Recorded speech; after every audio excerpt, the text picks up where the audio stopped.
dili rason ang sinuotan sa babayi aron ma-rape sila.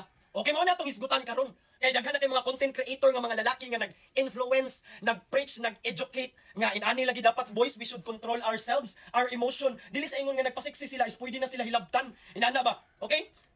Mao pay pagbata nimo bay, tuganan ti ka. Wala mo koy problema anang imong mga tambag na ng kuan kay good deeds man ang inana. Okay, pero kung ang dili maayo ang downside na is ang babae ba, basi makadawat sila mga false hope ba. Like basi makomportable ra kay sila sa kalibutan nga ana si kuan nga let's be sexy kay problema man na sa mga laki nga mang rape sila di man na ato banga.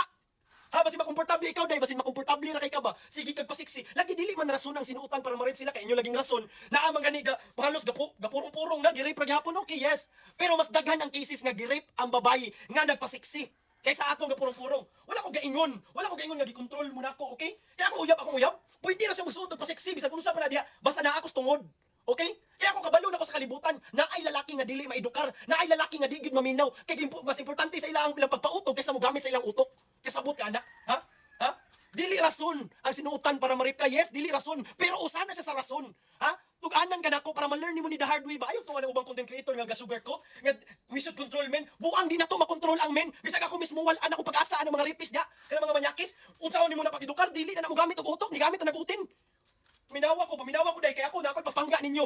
Okay? Wala mo ko sa ingon nga kontrol ninyo, dili po sa ingon nga kaning tambag na ko is pag dili mo magpasiksi is makalikay na mo sa inyong kuan, di na mo ma-rape. Okay? Pero ako istorya, males, okay? Males ang inyong chances nga ma-rape mo kay dili mo inana ka revealing.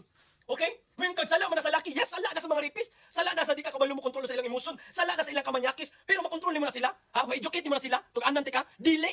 Wala na koy pag-asa na nila. Mas maayo nang ma-prevent nimo kaysa ma-aksidente nga ikaw ay majumpax. Ha? Ay tuwa na content creator nga, we should control men, we should educate men. Yes, ma-educate mo itong naisakto pangunahuna, pero katong mga utin na gigamit, di mo na maedukar. Mga rapist na sila, gikan silang magpanganak, ang tulod ako, di na mag-usab. Maunay tinuod nga kalibutan. Dili ko gusto mamakak nimo, okay? Basin makomportable ka ba, magpasiksi ka nya, naka sa club, gawas ka, hubog kay kasiksi kay kaniana din yung laki, wow, wala na ni mabuhat, ako na ning jumpakon, bang na-rape ka. Ha? Basin na komportable ra ka ba? Ay tuwa ng mga sugarcoat nga istorya. Dili ka tuo sa kuha kay maunay tinuod nga kalibutan. Katong mga katambag-tambag nimo, apat to ni gawas sa kwarto. Okay?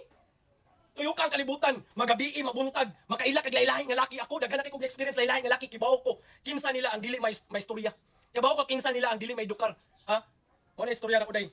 Pinangga ka nako, okay? Wala ko giingon nga dili ka pwede magpasiksi. You can do that pag naa kay sakto nga security.